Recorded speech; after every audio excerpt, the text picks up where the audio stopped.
السلام علیکم ورحمۃ اللہ وبرکاتہ۔ الحمدللہ رب العالمین والصلاة والسلام علی سید الانبیاء والمرسلین وعلی آلہ واصحابہ اجمعین، اما بعد، قال اللہ تبارک وتعالی فی کلامہ المجید والفرقان الحمید، اعوذ باللہ من الشیطان الرجیم، بسم اللہ الرحمن الرحیم، وما ارسلناک الا رحمۃ للعالمین، صدق اللہ العظیم۔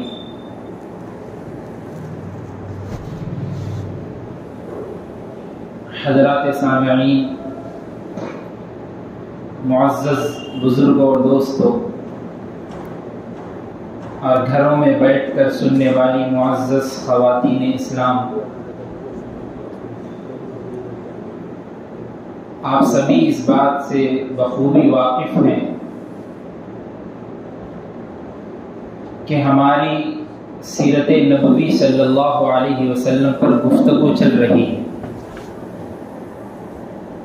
اور تقریباً الحمدللہ 3 جمعوں سے سیرت نبوی صلی اللہ علیہ وسلم پر بات ہو رہی ہے۔ آج 4تھا جمعہ ہے۔ اگر آپ ان جمعوں کے بیانات کو بخوبی پھر سے واقف ہونا چاہتے ہیں اور سننا چاہتے ہیں تو الحمدللہ یوٹیوب پر بھی اس کو نشر کیا جاتا ہے، جس چینل کا نام ہے مولانا خواجہ آفیشل۔ آپ کے پاس ہر جمعے کا بیان جو ہوتا ہے الحمدللہ اس کو یوٹیوب پہ نشر کیا جاتا ہے، آپ وہاں سے بھی سن سکتے ہیں۔ بتانے کا اصل میں مقصد یہ ہے تاکہ سیرت نبوی صلی اللہ علیہ وسلم عرب کے حالات سے لے کر وفات رسول تک ہم کو معلوم ہو، تاکہ آپ جب بھی سنیں تو قسطوں کے ساتھ، پارٹس کے ساتھ، حصوں کے ساتھ آپ کو معلوم ہو۔ ہم نے اب تک اللہ کے رسول صلی اللہ علیہ وسلم کے تبلیغ پھیلانے میں اور دین کی دعوت دینے میں جتنی مشکلات اللہ کے رسول صلی اللہ علیہ وسلم کو اور صحابہ کرام کو پیش آئی، ان کے بارے میں اس سے پہلے جمعے کو ماقبل میں ہم نے سنا تھا۔ آج حبشہ کی جانب ہجرت، اس کے بعد والے واقعات اور سیرت آپ کے سامنے آئے گی۔ جب شعب ابی طالب کے وہ 3 سال گزرے، جس کے بارے میں نے بتایا تھا کہ سیرت نگار شعب ابی طالب کو جبھی بھی بیان کرتے ہیں تو اپنے آنکھ سے آنسو جاری ہو جاتے، اس کو روک نہیں سکتے، اس لیے کہ 3 سالہ زندگی، اللہ اکبر، کیسی کیفیتیں اور کیسی حالتیں اور کیسی مصیبتیں تھیں، وہ صحابہ کرام اور نبی کریم علیہ الصلوۃ والسلام کی ذات ہی سمجھ سکتی۔ اس کے بعد جب مکے کے سردار بیٹھ کر اس بات پہ متفق ہوئے کہ ہم ان کو تکلیف زیادہ نہیں دیں گے، تو اس سے پہلے اللہ کے رسول علیہ الصلوۃ والسلام نے صحابہ سے کہا تھا کہ دیکھو حبشہ کے جانب تم ہجرت کر کے چلے جانا، اس لیے کہ حبشہ کے بارے میں سن رکھا تھا لوگوں نے اور صحابہ کرام نے کہ وہاں کا جو بادشاہ ہے اسمہا جس کا نام ہے، وہ بہت ہی معزز ہے، بہت ہی دیندار ہے، عیسائی ذہنیت کا ہے، لیکن اس کو معلومات بخوبی ساری چیزیں معلوم ہے، تو وہ ہر لوگوں کی، باہر سے آنے والوں لوگوں کی مدد کرتا ہے اور نصرت کرتا ہے، تاکہ تم جب جاؤ تو تمہاری بھی مدد ہو جائے۔ یہاں اگر رہیں گے تو مکے والے پھر ہم کو ستائیں گے، تکلیف دیں گے۔ تو حبشہ کی جانب سب سے پہلے 11 مرد اور 5 عورتوں نے ہجرت کی، جو حبشہ کی سب سے پہلی ہجرت تھی، جو مکے سے نکل کر حبشہ کی جانب گئے۔ اور آپ کو معلوم ہونا چاہیے رات کے حصے میں، تاریکی کے حصے میں گئے۔ اگر قریش کے لوگوں کو معلوم ہوتا تو پھر چھوڑتے نہیں، اور معلوم بھی ہوا، اور وہ لوگ ساحلی سمندر کے کنارے پر بھی گئے جہاں سے کشتی اور جہاز جاتا ہے۔ وہاں جا کر ان لوگوں نے جب دیکھا تو کشتی اور جہاز جا چکی تھی، جب جا کر ان لوگوں نے سانس لی۔ اگر وہ لوگ ملتے پھر صحابہ تو پھر تکلیف دیتے تھے قریش، تو اس لیے رات کے تہائی حصے میں نکلے۔ جب حبشہ کے جانب ہجرت کر گئے، حبشہ میں جا کے مقیم ہو گئے، پھر بھی قریش کے لوگوں کو سکون اور چین محسوس نہیں ہوا۔ ان لوگوں نے عمرو بن عاص کو بھیجا قریش کے لوگوں نے کہ جاؤ، جا کر ان لوگوں کے بارے میں کہو کہ یہ لوگ اپنے وطن کو چھوڑ کر بھاگ کر آئے اور بھاگ کر آنے والے لوگوں کی کیا تم مدد اور نصرت کرو گے؟ بادشاہ سے جا کے بات کہو. جب عمرو بن عاص اور ساتھ میں ایسے نہیں بھیجے، لالچ کے طور پہ انعامات تحائف دے کر بھیجے قریش کے لوگ کہ بادشاہ تحائف اور انعامات کو دے کر پگھل جائے گا، اور ان صحابہ کی جماعت جو 11-5 لوگوں پہ گئی ہے مشتمل، ان لوگوں کو ہمارے حوالے کر دی. جب گئے نجاشی کے دربار میں، جس کو حبشہ کے بادشاہ کو نجاشی بھی کہا جاتا ہے، اور اللہ کے رسول صلی اللہ علیہ وسلم نے اس بادشاہ کے حق میں دعا خیر بھی کی کہ اللہ نجاشی کی مدد فرما اور ان کے ہر کیے ہوئے کام کو قبول فرما. اللہ کے رسول صلی اللہ علیہ وسلم کی دعائیں تھیں. جب نجاشی کے دربار میں پہنچے تو عمرو بن عاص جو قریش کے سرداروں کی طرف سے آیا تھا، اس نے تمام تحائف بادشاہ کے سامنے رکھ دی. وہ چاہ رہا یہی تھا کہ بادشاہ ان لوگوں کو بلائے نہ، بغیر بلائے کے ہمارے حوالے کر دے. لیکن بادشاہ عقل مند تھے، ذہین تھے، اور وہ لوگ عیسائی ذہنیت کے مالک تھے. ان لوگوں کو معلوم تھا کہ دین میں کیا چیزیں صحیح ہے، کیا چیزیں غلط ہے. ان لوگوں نے صحابہ کرام کی جماعت کو بلایا اور بلا کر پوچھا، تم لوگ مکے سے آئے ہو تو یہ لوگ تمہارے پاس آئے ہیں تاکہ ان لوگوں کو حوالے کر دیا جائے. تو ان لوگوں نے کہا کہ ہم مکے سے بھاگ کر نہیں آئے. پھر کیوں آئے ہیں؟ صحابہ کرام رضوان اللہ علیہ مجمعین کی جماعت میں سے ایک صحابی جن کا نام جعفر ہے، وہ صحابی اٹھے اور کھڑے ہو گئے اور کہنے لگے، اے بادشاہ، ہم لوگ پہلے شرابی تھے، ہم لوگ پہلے جاہل تھے، ہم لوگ پہلے بت پرستی میں ڈوبے ہوئے تھے، ہم لوگ پہلے دشمنیوں میں اتنے آگے تھے کہ قبائل کے قبائل لوگوں کو ہلاک کر دیتے تھے. لیکن ہمارے درمیان ایک شخص آیا ہے جو نبی اور رسول ہے، جو ہم کو شراب سے دور کر کے، جو ہم کو بت پرستی سے دور کر کے ایک خدا کے دین کی دعوت دیتا ہے. اب آپ ہی بتائیں، کیا ہم ان شراب کے کاموں میں، ان بت پرستی میں ڈوبے رہے یا ایک خدا کو مانیں؟ بادشاہ نے کہا کہ بالکل صحیح بات ہے، عیسیٰ بھی اسی بات کی تعلیم دیتے تھے. بادشاہ سمجھدار تھے، عیسیٰ بھی اسی بات کی تعلیم دیتے تھے. تو بادشاہ نجاشی نے کہا، اب میں ان صحابہ کو، ان گروہ کو تمہارے حوالے نہیں کروں گا. عمرو بن عاص پھر پریشان ہو گیا اور پریشان ہو کر کہنے لگا، دیکھو تمہارے عیسیٰ علیہ السلام کے بارے میں بھی یہ لوگ کچھ غلط کہتے ہیں. تو نجاشی اور اس سے میں کہ عیسیٰ کے بارے میں کیا غلط کہتے ہیں، سناؤ ذرا. حضرت جعفر کھڑے ہوئے اور کہنے لگے، ذکر رحمت ربک عبدہ زکریا، سورہ مریم کی چند آیتیں پیش کی، اور جیسے جیسے اس قرآنی آیت کو سن رہا تھا نجاشی بادشاہ، اس کے جسم پہ ہیبت طاری ہو رہی اور آنکھ سے آنسو آ رہے تھے. اور جعفر رضی اللہ تعالیٰ جب جا کر رکے اور رک کر کہنے لگے کہ ہم حضرت عیسیٰ علیہ السلام کو نبی مانتے ہیں، خدا کا بیٹا تسلیم نہیں کرتے. یہ ہم کو ہمارے رسول نے بتایا اور اسی دین پر ہم رہنے والے. نجاشی نے کہا بالکل صحیح بات ہے، لیکن اس کے ماننے والے لوگوں کو بہت غصہ ہے کہ حضرت عیسیٰ کے بارے میں ایسا کہتے، وہ تو نعوذ باللہ اللہ کے بیٹے ہیں، یہ لوگ اللہ کا بیٹا تصور نہیں کرتے. لیکن بادشاہ دین سے واقف تھا، اس نے کہا کہ نہیں، یہ بالکل صحیح بات ہے. عمرو بن عاص سے کہا کہ تحائف لے جاؤ، یہ انعامات لے جاؤ، اور دیکھو جب تک یہ حبشہ میں ہے، نجاشی کی سلطنت میں ہے، ان کی حفاظت کرنے کے لیے میں تیار. جب قریش کے لوگوں کو معلوم ہوا کہ اب حبشہ کے جانب میں ہے، کچھ ہو نہیں سکتا، لیکن بعد میں جب حضرت حمزہ، حضرت عمر رضی اللہ عنہما دونوں اسلام لائے تو ان لوگوں کے پاس ایک بات پہنچی جو بالکل غلط تھی. ان لوگوں کے پاس بات پہنچی کہ پورا عرب اب اسلام کو مان چکا ہے، آپ آ سکتے ہیں. تو وہ لوگ جو حبشہ کی جانب گئے تھے وہ لوگ آنے لگے. جیسے ہی آ رہے تھے ایک ایک آدمی کو پکڑا جا رہا تھا اور مارا جا رہا تھا، لیکن بعد میں ان لوگوں کو روک دیا گیا. اللہ کے رسول صلی اللہ علیہ وسلم نے صحابہ کو پہلی مرتبہ حبشہ کی جانب ہجرت کرائی. اس کے بعد حضرت ابو طالب کا وفات کا وہ موقع سن 10 نبوی میں واقع ہوا. حضرت ابو طالب بہت بیمار ہو گئے تھے اور بوڑھے بھی ہو چکے تھے.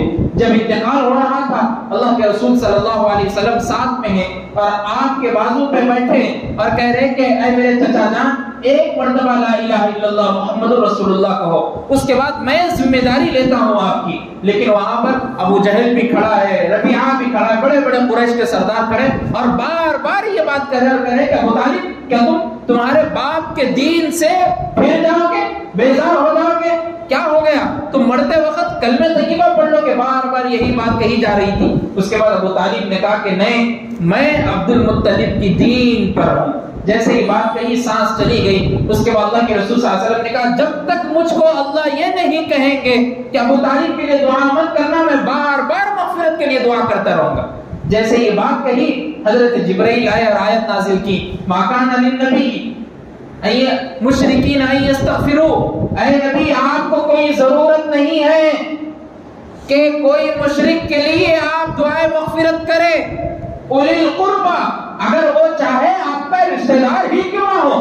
اب اس کی وفات دینداری پہ نہیں ہوئی، ختم ہو گئی بات، اب اس کے لیے آپ مغفرت کی دعا نہیں کر سکتے۔ یہ کس کے لیے کہا جا رہا ہے؟ ابو طالب، جس نے اللہ کے رسول صلی اللہ علیہ وسلم کی بچپن سے لے کر جوانی کے لمحات تک 40 سال ہو گئے، اس سے بڑھ کے سال عمر ہو گئی جب تک آپ کی سرپرستی میں، لیکن دین کی بات یہی ہے جب تک آپ کے پاس دین آ گیا اس کو ماننا ضروری اور شرط ہے۔ اس کو مانے بغیر آپ بے دینی پہ مر رہے ہیں تو پھر دین والے نہیں کہلائے۔ ابو طالب کے بارے میں یہی علماء کا قول بھی ہے کہ اللہ کے رسول صلی اللہ علیہ وسلم پہ جب یہ بات نازل ہو گئی تو صراحت کے ساتھ بات پہنچ گئی کہ ابو طالب نے دین کو قبول نہیں کیا۔ اس کے بعد ابھی یہی صدمہ پہنچا تھا ابو طالب کا، وہی سن نبوی میں 4 یا 6 دن کے بعد حضرت خدیجہ الکبریٰ رضی اللہ عنہا کی وفات کا وہ وقت، وہ دن بھی آیا۔ وہ حضرت خدیجہ الکبریٰ جنہوں نے اللہ کے رسول صلی اللہ علیہ وسلم کی ہر مصیبت میں، ہر مشکلات میں، ہر وقت آپ کے شانہ بشانہ کھڑی رہی اور کہتی رہی کہ اے اللہ کے نبی، آپ کسی کے اوپر ظلم کرنے والے نہیں ہیں، آپ تو مظلوموں کو بچانے والے ہیں، آپ تو رحمت و شفقت کا سامان ہے، آپ سے کوئی گناہ نہیں ہو سکتا۔ حضرت خدیجہ الکبریٰ رضی اللہ عنہا کی جب وفات ہوئی، اللہ کے رسول صلی اللہ علیہ وسلم بہت نڈھال ہو گئے۔ اسی سال کو اللہ کے رسول صلی اللہ علیہ وسلم زندگی بھر عام الحزن کا سال کہتے تھے، یعنی غم کا سال، میرے اوپر غم کا سال۔ حضرت ابو طالب، حضرت خدیجہ کی وفات کا وہ سال۔ اس کے بعد اللہ کے رسول صلی اللہ علیہ وسلم نے دین کو پھیلانے کے غرض سے طائف کا سفر کیا۔ اللہ اکبر! طائف کا سفر ہم سنتے ہیں رونگٹے کھڑے ہو جاتے ہیں۔ اللہ کے رسول صلی اللہ علیہ وسلم، حضرت ابو طالب کی وفات ہوئی، حضرت خدیجہ کی وفات ہوئی۔ اب وفات کا سینہ ابھی بھرا نہیں، نڈھال ابھی ہے، غم ابھی ہے، اسی میں برونا ابھی ہے، لیکن اسی حالت میں چاہ رہے ہیں کہ میں بڑے بڑے سردار طائف میں رہتے ہیں، وہاں پر جا کر عبد یالید ان لوگوں کو بتاؤں گا اور سکھاؤں گا کہ دین ہے۔ اگر وہ لوگ مان لیے تو مکے کے قریش کا سردار بھی مان لیں گے۔ جب اللہ کے رسول صلی اللہ علیہ وسلم پہنچتے ہیں، اللہ اکبر، ماننا تو دور کی بات، ماننا تو بہت دور کی بات، ان لوگوں نے اللہ کے رسول صلی اللہ علیہ وسلم کو، ان میں سے ایک آدمی نے کہا اللہ کیا اتنا چھوٹا ہو گیا نعوذ باللہ کہ تم کو نبی بنائے؟ ابھی دونوں کا نڈھال غم ابھی ہے وفات کا، اور سینے پر یہ بات چبھ رہی ہے، اور ایک میں سے کہتا اگر تم کو نبی بنایا گیا ہے تو میں تم سے منہ پھیرتا ہوں، تم بات کرنے کے لائق نہیں ہو۔ نعوذ باللہ! گئے کس لیے تھے اور وہ کیا رہا؟ اور اسی پہ نہیں رکے، ان لوگوں نے اوباش قسم کے نوجوانوں کو لگا کیا اور کہا کہ دیکھو، جب تک یہ طائف کی بستی پار کر نہ لیں، جب تک ان کو مارتے رہنا، چاہے پتھر ہو چاہے کچھ بھی۔ وہ طائف کی وادی میں کھا کھا کے پتھر امت کے لیے دعائیں کرنے میں لگے تھے نبی۔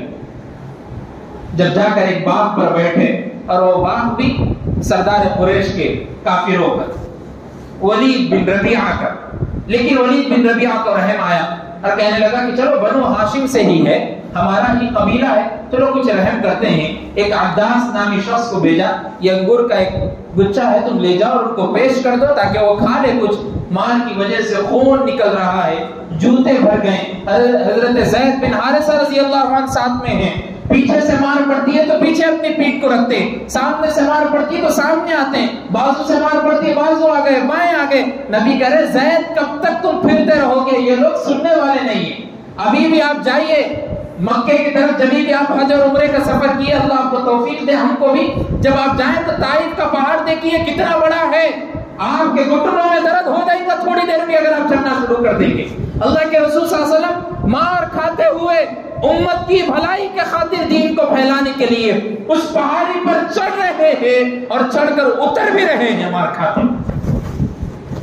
اللہ دین کی خاطر، اسلام کو پھیلانے کے لیے، اور کچھ ضرورت نہیں ہے، نہ جائیداد کی ضرورت ہے، نہ کسی اور چیز کی ضرورت ہے۔ خاتم النبیین ہے آپ، رحمت للعالمین ہے آپ، تاجدار مکہ ہے آپ، احمد مجتبی ہے آپ، محمد مصطفیٰ ہے آپ، آمینہ کے لال ہے آپ، عبداللہ کے درہ یتیم ہے آپ، عبد المطلب کے لخت جگر ہے آپ۔ اس کے باوجود بھی امت کی خاطر اپنے آپ اپنے اوپر پتھر برسانے کے لیے تیار ہو گئے، راہوں پہ کانٹے بچھے ہوئے چلنے کے لیے تیار ہو گئے، جس میں نازک سے خون نکل رہا ہے، امت کے خاطر مار کھانے میں تیار ہو گئے۔ لب سے ایک مرتبہ بھی یہ نہیں نکلا کہ اللہ ان کے لیے آپ بدعا میں دیتا ہوں، کبھی نہیں۔ آپ پوری سیرت کی ہسٹری اٹھا کر دیکھیں، کبھی نبی نے امت کے لیے بدعا کی۔ جب عداس اس انگور کا گچھا لے کر نبی کے پاس آتا ہے تو جیسے ہی انگور کا ایک آپ نے اٹھایا، ایک انگور بسم اللہ بول کے جیسے ہی آپ نے اپنے منہ میں رکھا تو عداس بہت پریشان ہو گئے، تو کہنے لگا یہ تو میں نے بہت پہلے ایک شخص سے سنا تھا اپنے گاؤں میں، آپ بھی وہی بات کہہ رہے ہو، یہ تو آپ کے لوگ کوئی اور کہتا ہی نہیں۔ تو اللہ کے رسول صلی اللہ علیہ وسلم نے پوچھا کہ تم کہاں کے رہنے والے ہو؟ اس نے کہا میں نینوا کا رہنے والا ہوں۔ اچھا، تو اللہ کے رسول صلی اللہ علیہ وسلم نے کہا ہاں نینوا میں میرے بھائی حضرت یونس بھی آئے تھے، وہ بھی بسم اللہ بول کر کھایا کرتے تھے، وہ بھی نبی تھے، میں بھی نبی ہوں۔ جیسے ہی عباس نے اس بات کو سنا اور وہیں پر آپ نے کلمہ شہادت پڑھا، اشہد ان لا الہ الا اللہ کہہ کر اسلام قبول کیا۔ بھیجنے والا کافر ہے، بات کافر کا ہے، بیٹھے ہوئے وہاں ہیں، آنے والا اجنبی شخص ہے، لیکن رسول کی اس صداقت پر قربان ہو کر اشہد ان لا الہ کا جملہ پڑھتے۔ اور آگے جیسے بڑھتے ہیں، جنات کی ایک ٹولی نظر آئی اور پورے جنات کا قبیلہ وہاں پر بیٹھے اللہ کے رسول صلی اللہ علیہ وسلم کے انتظار کر رہا۔ دیکھیے انسانوں کو کلمہ پڑھانے کے لیے گئے تھے، انسان کلمہ نہیں پڑھے، لیکن جنات پوری مجلس کلمہ پڑھ کر ایمان والی بن گئی۔ اللہ کے رسول صلی اللہ علیہ وسلم جب تک قریش میں پہنچے نہیں، جب تک نگرانی کرتے ہوئے جنات ساتھ میں چلتے۔ یہ طائف کا سفر تھا اللہ کے رسول صلی اللہ علیہ وسلم، اس لیے اما حضرت عائشہ رضی اللہ عنہا کبھی بھی آپ کو پوچھا کرتی تھی اللہ کے رسول صلی اللہ علیہ وسلم غزوہ احد سے بھی زیادہ خطرناک دن کوئی آپ پر گزرا ہے؟ اس لیے کہ غزوہ احد میں صحابہ کو شکست ملی تھی اللہ کے نبی، اور کئی صحابہ اس میں حضرت حمزہ کا آپ کو معلوم ہے انشاءاللہ آگے آئے گا کیا حال کر دیا تھا کفار نے، بازوں کو کاٹ دیا، کلیجے کو کاٹ کر کچا چبا لیا تھا ہندا نے۔ کہا کہ احد سے بھی زیادہ خطرناک کوئی دن تھا؟ اللہ کے رسول صلی اللہ علیہ وسلم کے آنکھ سے آنسو آ جاتے اور کہتے اے عائشہ طائف سے زیادہ خطرناک دن کوئی مجھ پر نہیں گزرا، طائف سے زیادہ خطرناک۔ اس لیے اللہ کے رسول صلی اللہ علیہ وسلم دین کو پھیلانے کی غرض سے گئے۔ یہ تو صحابہ کی جماعت بن گئی، معلوم تھا شکست ہے، ہار ہے، جیت ہے، سب کچھ لگی ہوئی ہے، لیکن یہاں تو دین کو پھیلانے کے لیے غرض سے گئے، اور اپنے ہی لوگ تھے، اپنے قبیلے کے لوگ تھے، عبد المطلب کا ننیال تھا، رشتہ دار تھا طائف، رشتہ داروں میں یہ نوبت پیش آ گئی، اس لیے بہت غم زدہ رہا کرتے۔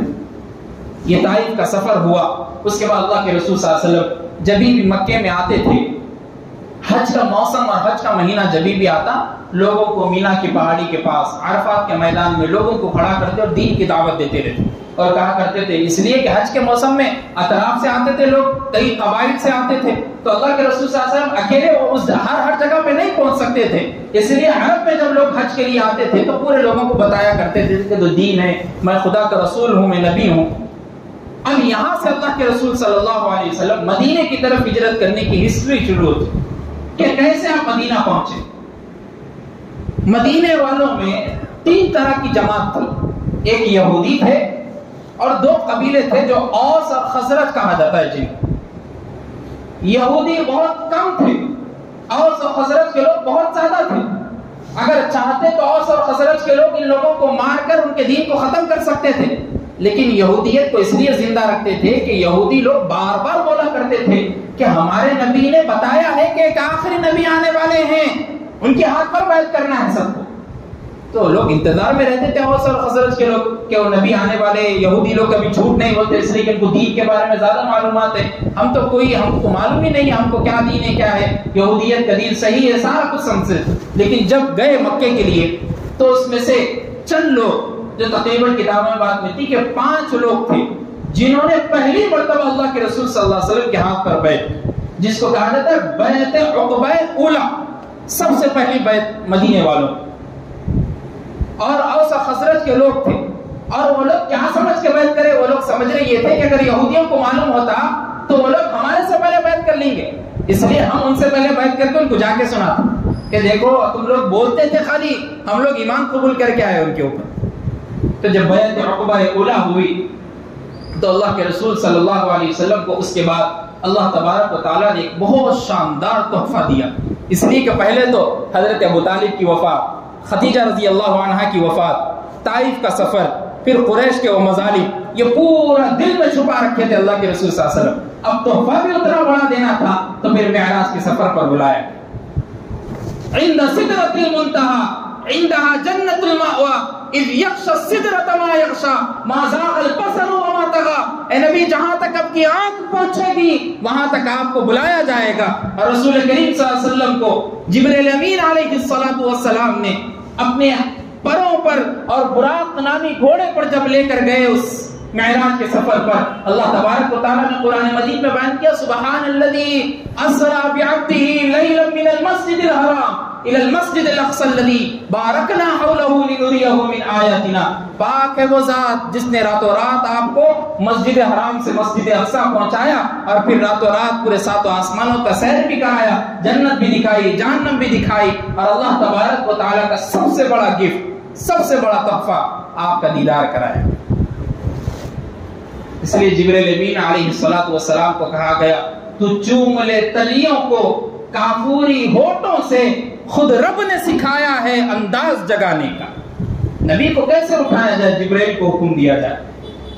اللہ کے رسول صلی اللہ علیہ وسلم کو معراج کا جو سفر ہوا، انشاءاللہ معجزات نبوی میں اس کا پھر بیان آئے گا، اور شب معراج کے عنوان سے بھی بیان ہوتا ہے۔ اس کے بعد اللہ کے رسول صلی اللہ علیہ وسلم ہجرت نبوی کا یہاں سے مشن شروع ہوتا ہے۔ بیعت عقبہ ثانیہ کے لیے لوگ جب آئے مدینے سے تو اللہ کے رسول صلی اللہ علیہ وسلم کے ہاتھ پر بیعت کریں اور کر کے کہنے لگے کہ آپ ہمارے علاقے میں آئیے، ہمارے قبیلے میں آئیں، ہم آپ کی ذمہ داری لیتے ہیں، آپ کو کچھ ہونے نہیں دیں گے، یہ ہماری ذمہ داری ہے۔ حضرت عباس کھڑے ہو کر کہنے لگے، بھتیجے تھے، کھڑے ہو کر کہنے لگے کہ دیکھو میرے بھتیجے کی اگر تم پوری اسرے نو اوپر سے لے کر نیچے تک ہر چیز، کوئی بھی چیز کی تکلیف محسوس نہ ہو، ایسی ذمہ داری تم لیتے ہو تو کھڑے رہنا ورنہ بیٹھ جانا۔ بیعت عقبہ میں جتنے لوگ تھے اولا میں کھڑے ہو کر کہنے لگے ہماری جانیں قربان ہے رسول کریم کے لیے، آپ ہمارے مدینے میں آئے تو صحیح۔ پہلے مدینے کا نام یثرب تھا، جو بعد میں مدینۃ النبی بنا، یعنی نبی صلی اللہ علیہ وسلم کا شہر، پھر نبی ہٹ کر اب مدینہ رہ گیا، یعنی شہر نبی کا شہر تھا۔ تو اللہ کے رسول صلی اللہ علیہ وسلم اب ہجرت کا وہ وقت شروع ہوا۔ ہجرت کو بیان کرنے کے لیے بہت سارا وقت ہے، لیکن میں تھوڑی دیر میں بیان کر کے اپنی بات کو ختم کرتا ہوں۔ اللہ کے رسول صلی اللہ علیہ وسلم ہجرت کے لیے جب تیار ہوئے تو حضرت ابوبکر صدیق رضی اللہ عنہ کے گھر پر پہنچے۔ اما جان حضرت عائشہ سے نکاح ہو چکا تھا، 10 نبوی میں ہو چکا تھا۔ اس کے بعد اللہ کے رسول صلی اللہ علیہ وسلم پہنچے اور کہا ابوبکر کوئی اگر گھر میں ہے تو دور بھیج دو، ہم کو پرسنل بات کرنا ہے۔ ابوبکر صدیق نے کہا کوئی نہیں، اما جان حضرت عائشہ میں ہوں اور آپ ہیں۔ تینوں بیٹھ کر بات کرنے لگے کہ دیکھو اب ہم کو مکہ چھوڑنا ہے اور مکہ چھوڑ کر مدینے کی جانب ہجرت کرنا ہے۔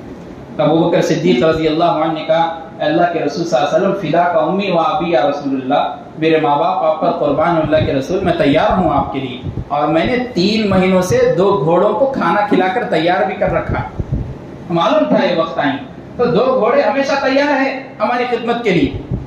اللہ کے رسول صلی اللہ علیہ وسلم پھر راضی ہو گئے۔ اب کام تھا، اب کام یہ تھا کہ اللہ کے رسول صلی اللہ علیہ وسلم کے پاس امانتیں رکھی ہوتی تھی لوگوں کی، امانتیں ہیں۔ کفار کو بھروسہ تھا، کفار صرف اسی بات سے انکار کرتے تھے کہ یہ دین، یہ اسلام کچھ بھی نہیں، جیسے ہم پہلے بت پرستی پہ تھے ویسے ابھی بھی رہے، لیکن آپ کی شخصیت ان لوگوں کی نظر میں کبھی بھی رتبے والی تھی، اس لیے کہ آپ امین ہے، آپ صادق ہے، آپ ہمیشہ سچ بولتے ہیں، آپ کبھی جھوٹ نہیں بولتے، ساری چیزیں معلوم تھی ان لوگوں کو بھی، تو امانتیں رکھی ہوتی۔ کفار قریش نے دار الندوہ قائم کیا، جس کو اردو میں کہا جاتا ہے پنچایت، پنچایت کا گھر۔ پنچایت میں بیٹھے پورے لوگ، قریش کے لوگ بیٹھے، معلوم ہو گیا لوگوں کو، بھنک لگ گئی کہ اب یہاں سے نبی جانے والے ہیں، اب جانے سے پہلے کچھ نہ کچھ کرنا ہے، اگر پہنچ گئے نبی تو وہاں جانے کے بعد ہمارے اوپر حملہ کیا جائے گا لوگوں کے ساتھ مل، اب کچھ نہ کچھ کرنا ہے۔ اور سیرت کی کتابوں میں بات ملتی ہے کہ ابلیس بھی ایک شخص کا بھیس بدل کر بیٹھ گیا مجلس میں،